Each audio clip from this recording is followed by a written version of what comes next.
Hello, everybody. Welcome to the Empty the Bench Podcast Network feed. This is the NFL free agency buzz, and we're going to catch up on some major NFL, I guess you want to call it, before the signing free agency buzz that's going on currently around the NFL. There's a lot of madness going on currently right around free agency as free agency starts tomorrow, Monday, noon Eastern. And we're going to break down some of the agreements that have already taken place across the NFL. And one of the moves right off the bat, or actually just broke about an hour ago, Josh Allen and the Bills have reached an agreement on a new record-setting 6-year, $330 million contract that includes $250 million guaranteed. The largest guarantee ever given to an NFL player, sources tell ESPN. This is a massive contract. Allen had 4 years left on his deal, but the Bills still rewarded their franchise quarterback with a new benchmark deal. Okay, so you reward your quarterback. That's important. This guy is your franchise quarterback. But it's all the other pieces around Josh Allen that need to be figured out. And the amount of money, I was going through some of the free agency numbers for the Bills, and the amount of money that the Bills have spent so far, I'm trying to remember the exact number. I think it was like $513 million spent by the Buffalo Bills so far in this 24-25 offseason. I mean, whoa, holy money, if you ask me. I mean, you better do a lot of work. A lot of work.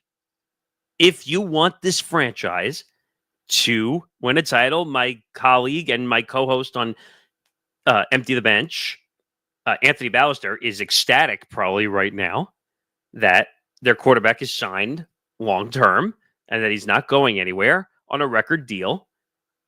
And okay, so here's the money. So Adam Schefter, who's been on top of it, he's one of the biggest NFL insiders for ESPN. In recent days, listen to this. The Bills now have extended 4 guys. Josh Allen, 6 years, $330 million. Gregory and I'm gonna botch names, but Rousseau, 4 years, $80 million. Terrell Bernard, 4 years, $50 million. And Khalil Shakir, 4 years, $53 million. And I'm trying to do some quick math as I'm looking at these. So 330 and 80, that's 410. 410 and 50 is 460. So they've spent about $513 million. If I could look for my sound effect, because holy money, Batman, that is a lot of money.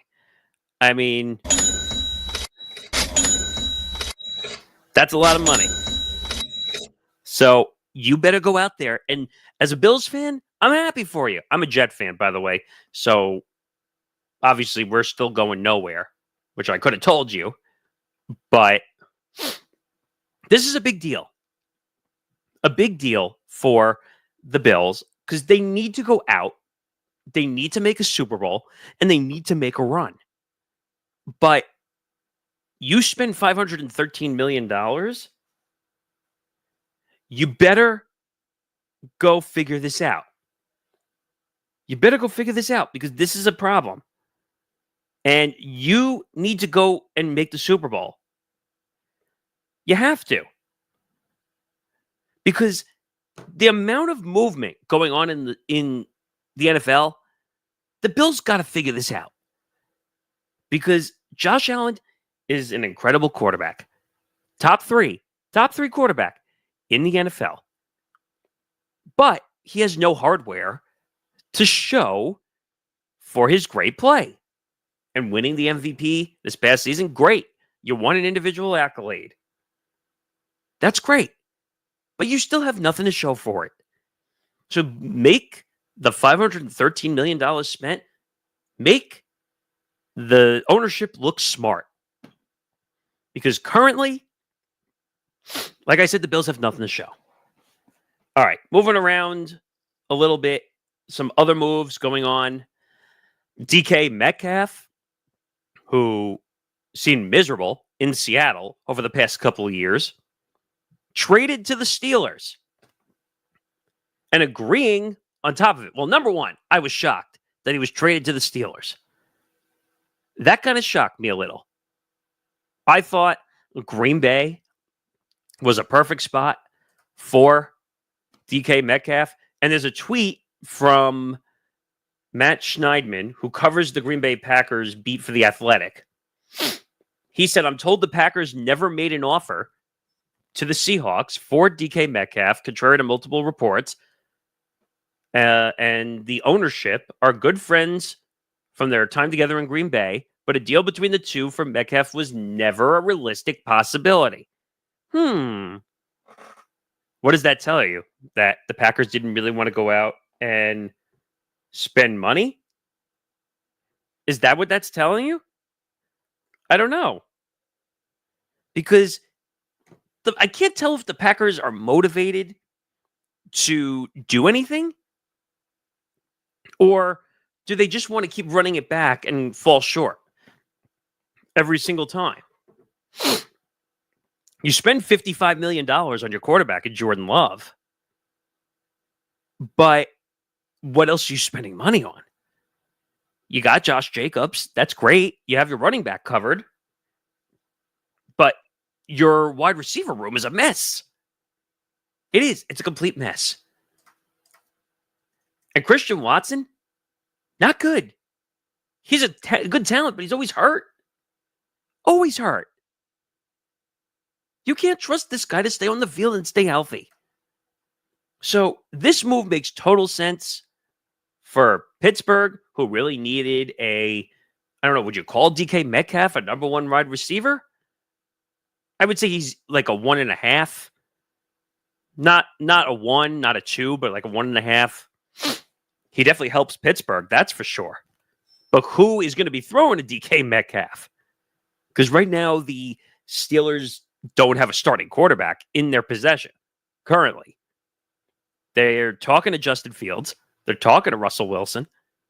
But is that really the answer? No, of course it's not the answer. The Steelers need an upgrade in the quarterback position in the worst way. But I don't know if they're going to make an upgrade. I would think trading for DK Metcalf and signing him to a 5-year, $150 million deal, you would think that would motivate the ownership to go out, get a quarterback, maybe a veteran, someone who's more motivated to win a Super Bowl, because Russell Wilson's just not cutting it in Pittsburgh. Russell Wilson is washed up. He should go retire. He's not worth being a starter for any team in the NFL. Let's just be real and honest here, okay? There is no room for Russell Wilson as a starter.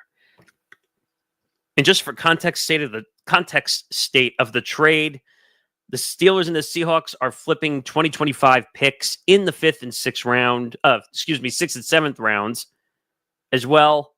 And the Steelers are giving up a second rounder. The Steelers are giving up a second rounder from the Seahawks for a 2025 second round pick. So to give up a second round pick for DK Metcalf, not bad, actually.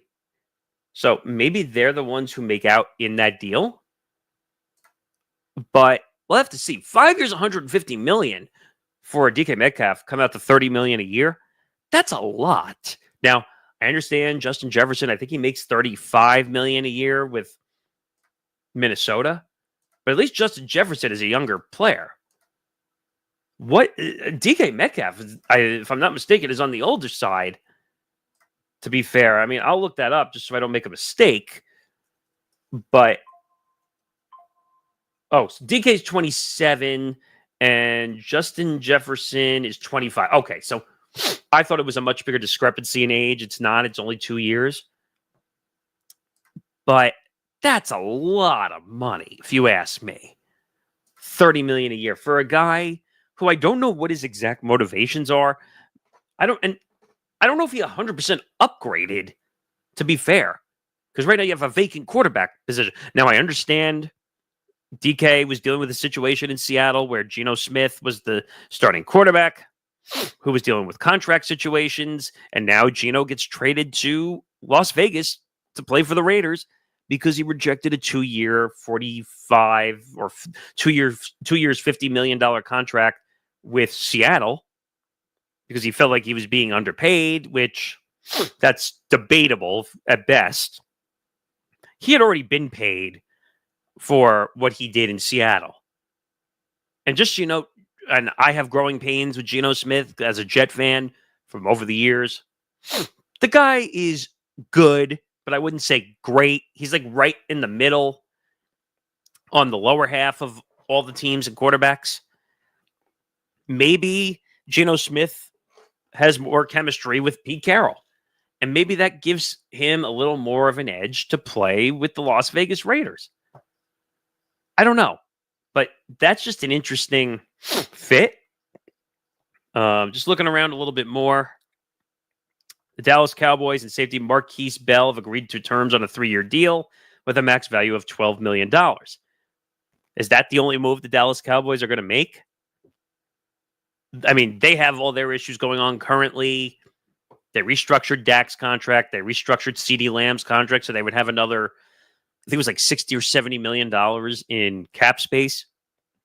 There's still one lingering contract out there, and we all know Micah Parsons, and I think the Cowboys might have hurt themselves due to contracts that are already being signed.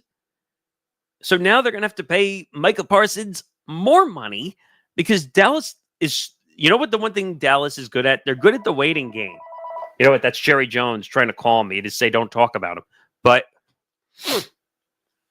I'm telling you, the Cowboys are the worst at the waiting game. And it's funny to me because Jerry says we're going to be aggressive. And the Jones family says they're going to be aggressive. And last year they make one move. Seriously, one move. And we all know what that move was. And they end up releasing him halfway through the season due to rules issues. I mean, come on, guys. Like, it's kind of a joke to see what the Dallas Cowboys are and what they're going to be. Okay? And I don't expect much from the Cowboys. I just don't. I think they're just going to be another laughing stock. You'll see Stephen A. Smith go on First Take and say, how about them Cowboys? I mean, because that's all the Cowboys are. They're a laughing stock. No one cares what the Cowboys are going to be. They just don't. Another big move that took place earlier in the day and kind of shocked me a lot was Myles Garrett and the Browns agreeing to a record contract extension. This shocked me. This 100,000% shocked me that he's back or agreed to an extension with the Browns. The Browns are going nowhere. The Browns have an issue with Haslam and their ownership. They have an issue with a quarterback who's had issues on and off the field and injury. And then there was a report that came out, I think it was last week, that they actually managed to get Deshaun to agree to a partial restructuring of his contract. Well, I don't know if that's really going to do much, but then the reports come out that the Browns and Myles Garrett have agreed on a record contract extension that averages $40 million a year and includes $123.5 million in guaranteed money. And I was like, wait a minute. The same guy in Myles Garrett who was demanding a trade, demanding out of Cleveland, said there was no way they were going to win, demanded a meeting with the owner, Seriously, he demanded a meeting with the owner and got nowhere. Jimmy Haslam said, nope, not taking your meeting. That's why I have a GM and my front office. And that's what I don't get. So they're playing hard to get. And this ownership and this front office have been a disaster, even though it's not all their fault. But you know what? You know what this probably was? This was probably the Browns saying, oh shit, we screwed up. Let's just open up the cash register and say, you know what? Hey, Miles, take this. And you know what? Take this. And this. And this. So they opened up the cash register and said, we'll pay you, even though we're probably never going to win a Super Bowl. Because Cleveland's not going to win a Super Bowl. They're not ready by any means to win a Super Bowl. I feel bad for any Cleveland fans who are watching this right now. But it says the extension also includes a no-trade clause, according to sources, and reestablishes Garrett's Hall of Fame trajectory that he referred to as Cleveland to Canton. Now, maybe as an individual, he'll have the stats to go from Cleveland to Canton. But it's not going to be because they win a title. It's not. They're not going to win a title anytime soon. Come on. Even for the Cleveland fans who are in here, go ahead and write in the comments if you're a Cleveland fan in here. You can't tell me that you honestly think this is getting you closer to a Super Bowl. Can you? Let's just be honest. And he's a former NFL Defensive Player of the Year. And he wanted to be traded to a contender. And the organization was adamant that they would not acquiesce to the request. I mean, I get it. They drafted him and he was a big star. And he announced his trade request on February 3rd, my birthday, by the way, saying in the statement that his, quote, goal was never to go from Cleveland to Canton. It has always been to compete for and win a Super Bowl. Okay, that makes total sense. Why are we in the league? Well, one, because we want to make millions of dollars. Okay.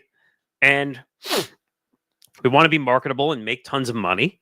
But we want to win rings. We want to win Super Bowls. Rings lead to legacy. Go ask Patrick Mahomes. The legacy is already starting to form. He's not Tom Brady legacy. Let me be very clear about that. But he's got a few Super Bowl rings already. Went back to the Super Bowl this year, even though they lost badly. But he's got a $500 million contract. And he's set for life. I guess you could say technically the same thing for Myles Garrett, who got his deal. But I also found it strange that owner Jimmy Haslam declined a request to meet with Garrett. Why won't you meet with your star player? Come on. That you know that doesn't make any sense. That's not realistic. You never hear the owner say, I'm not willing to meet with my star player. Seriously? That just doesn't make any sense. Sounds like a bunch of baloney, if you ask me. You know why? Because you know what's been going on in Cleveland? And all the failure. Yeah, failure. There's no success with the Browns. There isn't. Also, Garrett's deal also eclipses the value of the recent extension signed by Raiders star defensive end Max Crosby, who agreed Wednesday to a 3-year, $106.5 million deal that made him the league's highest paid non-quarterback at the time. This past season, Garrett became the first player to record 100 career sacks before his 29th birthday, since sacks became an official stat in 1982. And he was named the AP Defensive Player of the Year in 2023 season. And his 14 sacks in 2024 ranked second in the NFL. So this guy is a cornerstone value of your franchise. But I just don't see how they win a title. All right. It's going to be a tall order, even with Myles Garrett now under club control for however long it is, and he's got all this guaranteed money. Good. That's fine. But they're not going to go anywhere fast, I should say. All right. Another move, and because I'm a Jet fan, I can kind of stew in this move a little bit. Davante Adams, who was recently cut by the New York Jets for a $30 million cap save, because again, there was no guaranteed money left on Davante Adams' deal. It was non-guaranteed, so the Jets get the $30 million back on their cap, and Davante Adams can go find a new home. And we all knew that, excuse me, that Aaron Rodgers was leaving. It was no secret that they were going to cut him. So Davante Adams was only there because of Aaron Rodgers. And it was a complete dumpster fire what was going on with the Jets. There was no chemistry. I'm not necessarily talking about them because obviously they had chemistry in Green Bay and everything worked out in Green Bay. It just did not work in New York at all. There was no chance in New York.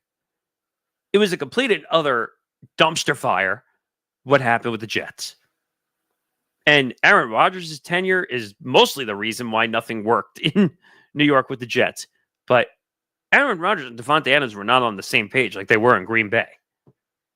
They could not get together on anything at all and make it work in New York with gangrene. The Jets need to go full down to the bottom and they need to rebuild. Because right now, the Jets are zero. They're nothing. They're nothing. And they're not going anywhere. There's no motivation for this team to compete. There isn't. It's stupid what's going on with the Jets organization because they have no sense of direction. Their ownership is a mess. They have no idea what they're doing. And they really got to figure out what direction they want to take this team. Because right now, there is no direction of this team. There is none. And by the way, here's another report from Tom Pelissero, who just dropped something about 4 minutes ago for the NFL Network. DK Metcalf wanted a fresh start, a new contract, and most important, a chance to win. He did not, according to his representation, say anything about playing in a warm climate. Metcalf is all in on playing in Pittsburgh and the rugged AFC North. Now, I don't know if I believe that. I'll believe that when I actually see it. But now Pittsburgh has a number one, or a 1.5, as I like to say. So that helps them out. Some other moves that kind of have been going on around NFL free agency buzz, and this is the NFL free agency buzz live stream here on the Empty the Bench Podcast Network live stream. If you like our content, please like and subscribe to our YouTube channel. Quick break here just so everyone can find out where we are. YouTube.com/ETB Network. Please like and subscribe. It helps our algorithm. It helps us bring more content to you guys. So YouTube.com/ETB Network. Please go and subscribe to our YouTube channel. You can check out our football show, which is now all year round. The Football Forecast, where we do the picks during the season. And then the Football Forecast off season, which is currently in its first couple of episodes right now. And we just had one drop earlier today. So please go check that out. I was on that episode with Anthony Ballister. So please go check that out. YouTube.com/ETB Network. Okay. Back to some of the free agency buzz going on around the NFL. The Broncos are bringing back their backup, Jarrett Stidham. Sean Payton made it very clear that he wanted his quarterback room back together. That one makes total sense. They were talking about bringing back Zach Wilson, too. That's all I could say about that. But no, Jarrett Stidham is a good backup. So that's not a surprise for so they'll have Bo Nix and Jarrett Stidham in their quarterback room. So that makes total sense. Another big move, the Minnesota Vikings. Aaron Jones is back with the Vikings, getting a 2-year, $20 million deal with $13 million guaranteed. This is a big move. The Vikings needed to retain their running back. He was big for them. He can catch passes. He can run for long distance. Who's the quarterback, though, is the big question. Is it Sam Darnold? Even though Sam Darnold is to be rumored to be going to a million places right now in Seattle. It's not going to be Vegas anymore because they traded for Geno Smith. But I feel like you kind of need Sam Darnold back if you're going to make this signing of Aaron Jones. Because that chemistry was amazing. It's great. But I'm going to be curious to see what Minnesota does with all their chips in the middle and what they decide to do now that they brought everybody back. Some other, and now we'll attempt some NFL free agency rumors, including the Patriots. Okay. So according to Andrew Callahan, who is the Patriots reporter and columnist for the Boston Herald, sources confirm that Patriots defensive back Jonathan Jones is expected to hit free agency tomorrow at noon, despite mutual interest in his return. Jones is weighing all his options. The Patriots are a rebuild currently. I like Drake May. I like where they're going with their team. They might have to let him go. That's more the long or the short of that, to be honest.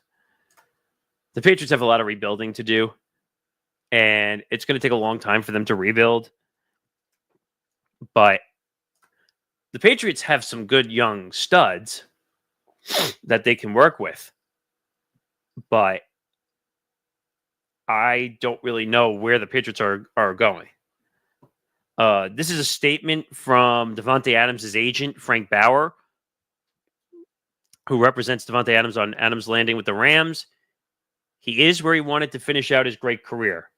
True. So apparently he wanted to finish his career with the Rams. I don't know if I believe that, but that definitely means that Aaron Rodgers and Davante Adams are not going to play with each other. Hallelujah, save the masses. Aaron Rodgers can't destroy another career. That's another move I want to talk about too, as part of NFL free agency rumors. Where do we think Aaron Rodgers is going to play next year? Is there going to be a team that's interested in bringing in the disgruntled quarterback? And the reason I say disgruntled quarterback is because this guy can't stay out of the media. So obviously Aaron Rodgers with my disgruntled Jets last year, injured on and off, Pat McAfee show appearances every week. And if I'm not mistaken, the Jets actually asked him not to make his Pat McAfee show appearances, but that was basically ignored because Aaron Rodgers doesn't care about any individual person or team or franchise or ownership. Aaron Rodgers is in it for himself. That's just the honest goddamn truth. Any team that Aaron Rodgers goes to, they're just going to have to expect that he's going to make his weekly Pat McAfee show appearances during the season, and he might trash the franchise on the Pat McAfee show.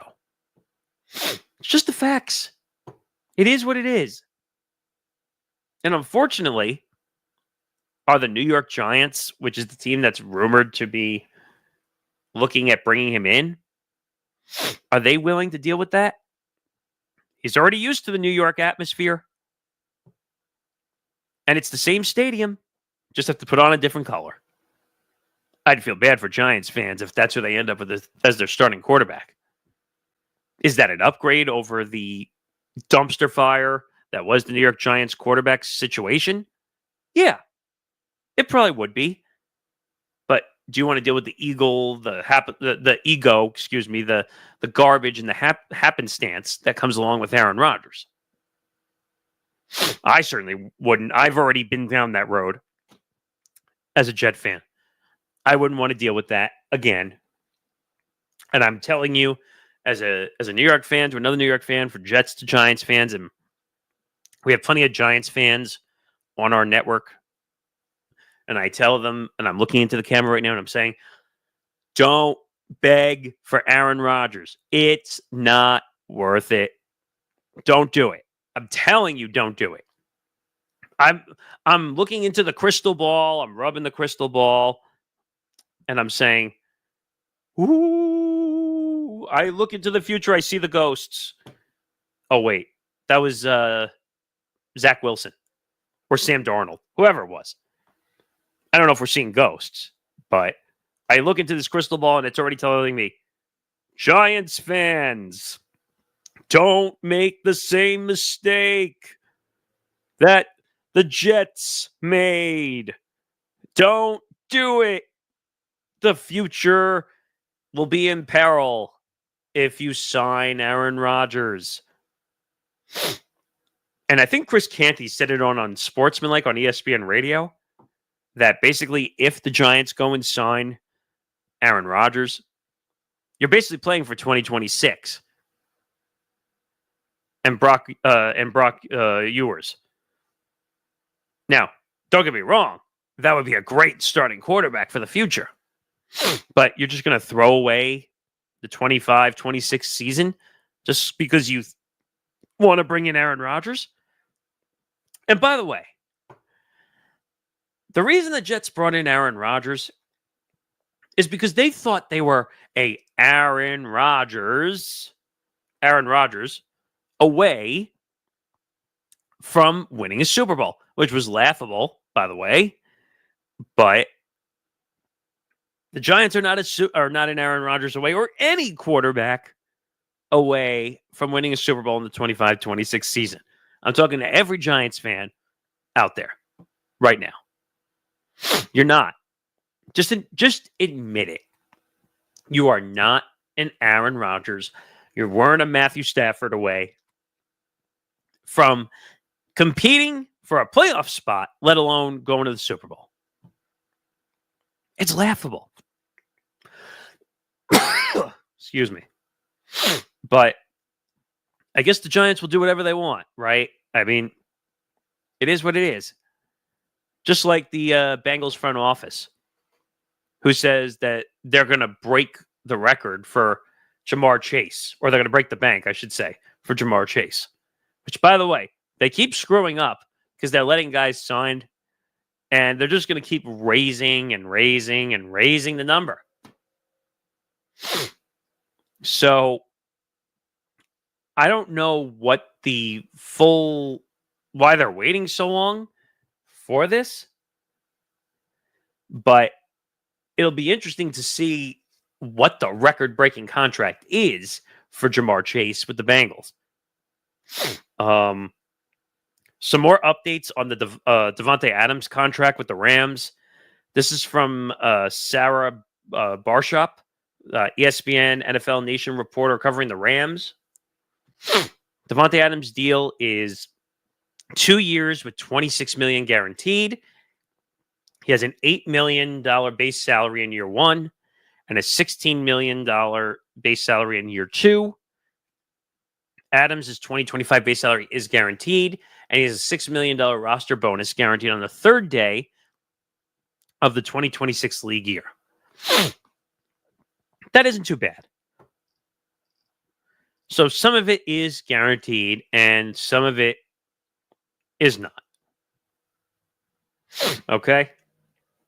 So what I do find funny, I would have thought within all this NFL free agency agreement madness, because deals can't officially be signed until tomorrow at noon Eastern time,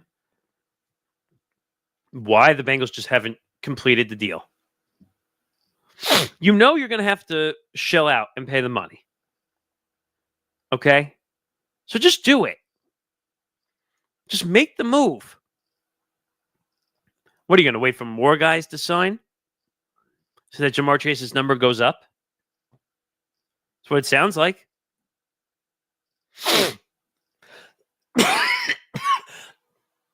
Excuse me. But just give the man his money. What are you waiting for? Jamar Chase is probably the best wide receiver in football right now, okay? The more you wait, you're pulling a Jerry Jones situation like with the Dallas Cowboys. And that's the real problem. Sign the guy, get him into camp so you don't have any more holdouts, and do what you got to do, okay? That's really my spiel on Jamar Chase and the Bengals. Just figure it out. It's really not difficult. I mean, look, the Bills spent $513 million. Well, now you got to figure out that scenario. And by the way, I forgot on the Rams front too, now that they signed Devontae Adams, they now officially have to trade Cooper Kupp, which they haven't done yet. I don't know what the Cooper Kupp value is on the market, but I'm sure someone desperately would be interested. Somebody will, but I don't know. Well, that'll pretty much do it for... This was kind of just jumping on quick because there was a lot of moves going on, and I want to catch up on some of the moves before I can actually say this. I announced it before. The ETB Network NFL free agency live stream. Excuse me. Sorry. The ETB Network NFL free agency live stream on March 12th at 6 p.m. Eastern, 3 p.m. Pacific. Presented by Playback. Will be live, like I said, 6 p.m. Eastern, 3 p.m. Pacific. And we will be live on all our ETB Network channels. We'll be live on our YouTube channel, and we'll be live on a bunch of other Twitter channels and Instagram channels and TikTok channels, so don't you worry. We will have you covered with all our guys that are on the football forecast, and we'll be live from like 6 until close to 8 o'clock. So we'll bring you close to 2 hours of live coverage. So make sure you join us. We have a lot to bring to you on March 12th. And if you want to find out more about it, please go and subscribe to our YouTube channel, youtube.com/ETB Network. If you subscribe, you will get notifications if you turn them on for when we go live. So please do so, youtube.com/ETB Network, where you will get more information about this ETB Network NFL free agency live stream on March 12th at 6 p.m. Eastern, 3 p.m. Pacific time. All right. That'll do it for this NFL free agency buzz. I'm Nick Morgeson. See everybody next time.